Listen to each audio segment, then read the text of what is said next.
Hey ladies and gentlemen, welcome back to the channel. As always, it is Nick here, back for your daily crypto news and analysis. And today we are going to be talking about Ripple and XRP, as well as the vast majority of crypto and finance. And guys, all eyes are on London. So going all the way back to 2022, the Ripple Swell event was held in London. Ever since, we've been really kind of hyper focused on what London is doing with crypto and what's happening around the UK. Obviously, the UK is a big place for crypto right now. They're kind of on par with the UAE, how they want to become a crypto hub, and how they are really kind of advancing crypto regulations and acceptance within the nation. And we do see here from CoinDesk, London, the world's capital for foreign exchange, adds cryptocurrencies to its ledger. Already a global hub for finance, the number 3 spot in CoinDesk Crypto Hubs 2023 has a healthy grassroots crypto adoption rate and a prime minister eager to attract the digital asset industry. And they are quoting this A16Z, which is an organization that is a VC. And they chose London as a destination for the first office outside of the US. Now they are a big VC centered out on crypto. In fact, even over on CoinMarketCap, they have a category where you could follow their investments. But yeah, the UK has been a #1 priority on my watch list simply because of how large they are around the FX market. But we do see, since London was tied in the top tier with the 8 other hubs for regulatory structure, a driver and the most heavily weighted criteria overall at 35%. Its top 3 result is due to its relatively high crypto adoption score. Chain Analysis ranked the UK 17th in the world. Only the US at 5th was ranked higher. Another plus top 10 score for ease of doing business in the enabler category. Remarkably, since the opportunities criteria is measured by per capita, London scored high for crypto jobs, companies, and events, despite having one of the larger populations of all hubs. So yeah, I mean, London still is, in my opinion, a very large focus point. I've been talking about them for a while now with Ripple, because Ripple has been making a huge step in the right direction around London. They've been a key component, in my opinion, for what's happening within London around crypto, which I will talk about here in a second. But first, I want to go over this announcement from April of this year. Remember, Stuart Alderoty says that Ripple was expanding business in London, and he even slammed the SEC during April. Since then, yeah, we have been seeing quite a bit of growth outside of the US. Obviously, it's been a big focus point in Singapore as well. But Ripple did have a few things connected to the UK already. If we go all the way back to 2016, for an example, Ripple announced that it had opened a new office in London to serve growing bank demand in the region.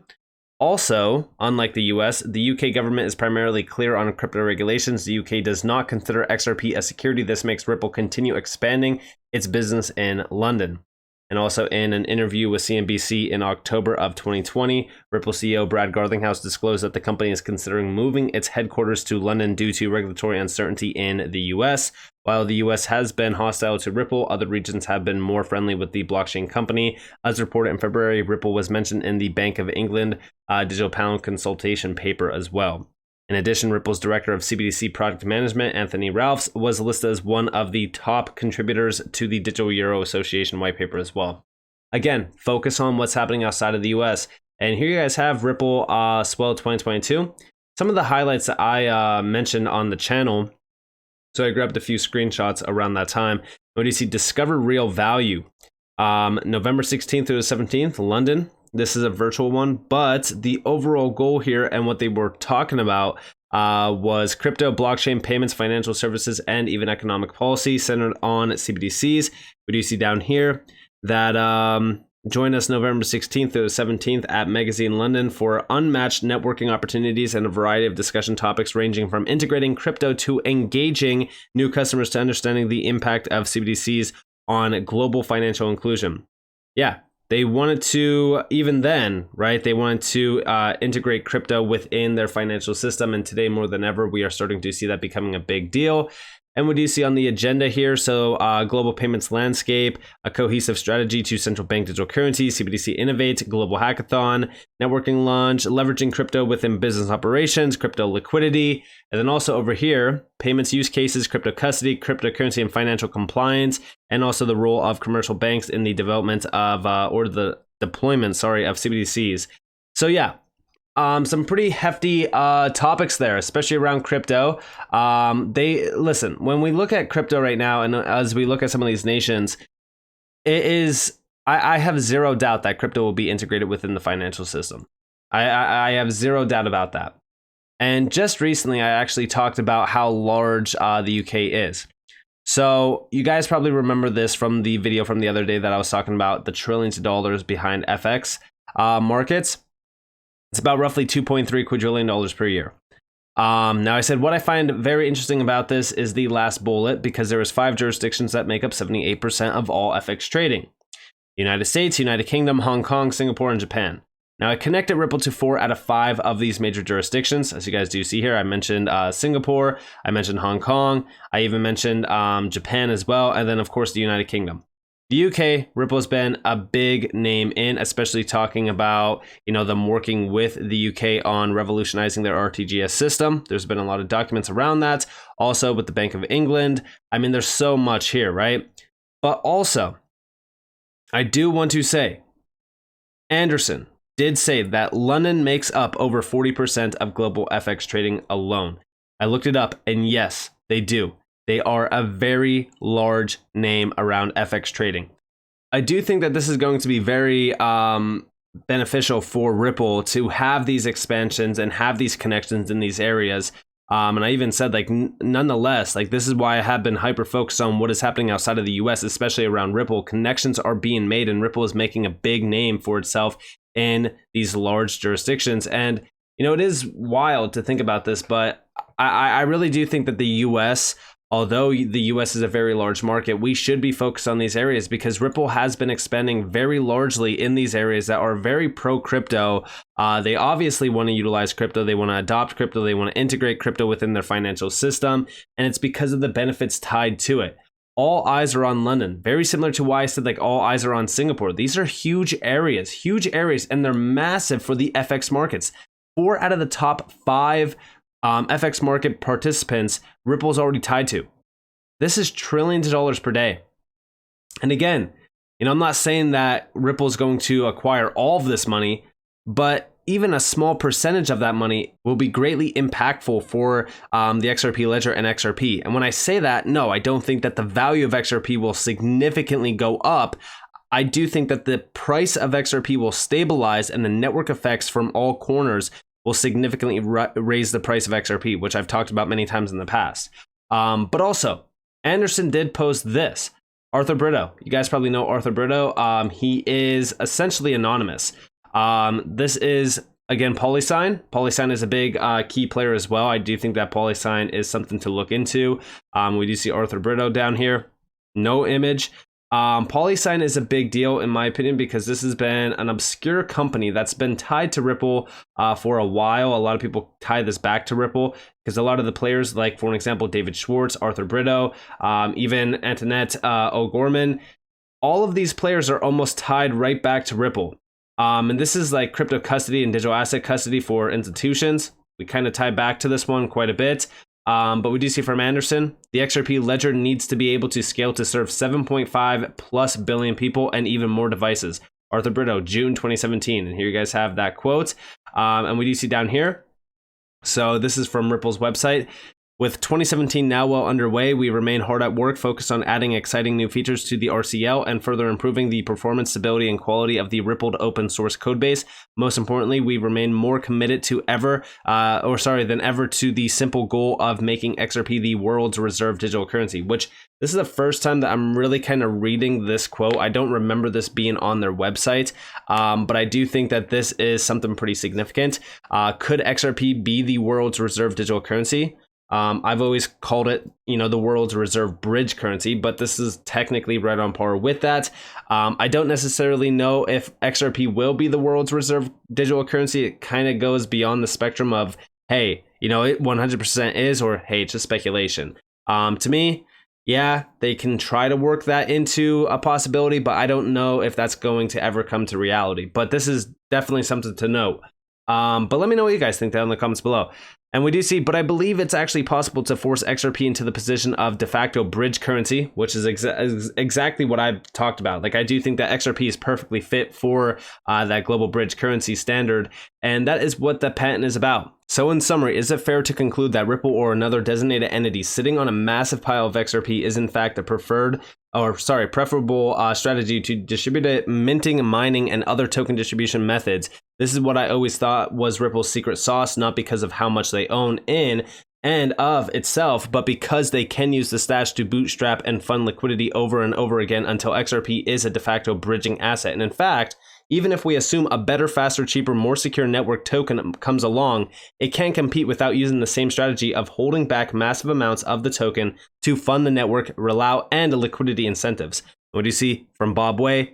Bingo. And yeah, this could very well be that case, right? Like, we know that Ripple is working 24/7, 365, trying to have XRP become that bridge currency. This perfectly aligns with the CBDC strategy on Ripple's website. If you look into that video, I know, I get it, right? I sound like a broken record, but that video is so crucial to watch because 3/4 in, they do talk about XRP being positioned as that bridge currency between all CBDCs.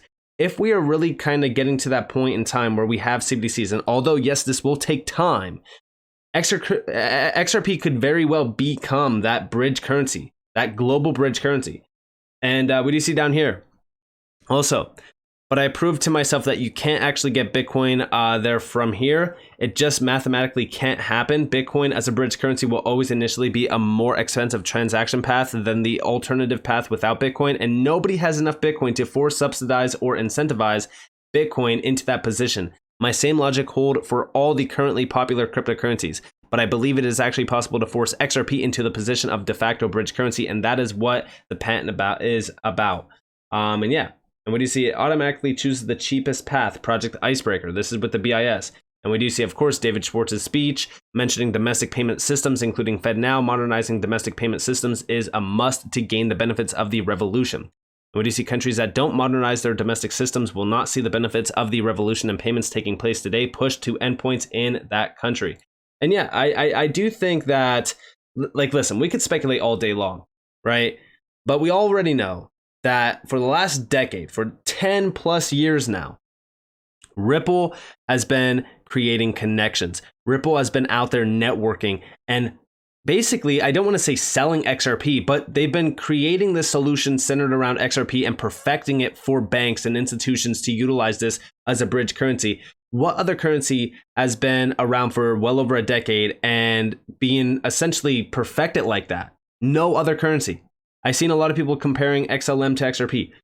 XLM is not on the same game as XRP. I've talked about this many times in the past. I do think that XLM and XRP are two must-hold cryptocurrencies, but as we do look at what Ripple has been doing and the connections that they've been creating for the past decade, it is something unmatched by any other project in the space. The patent is also very large as well. I think that is crucial to mention.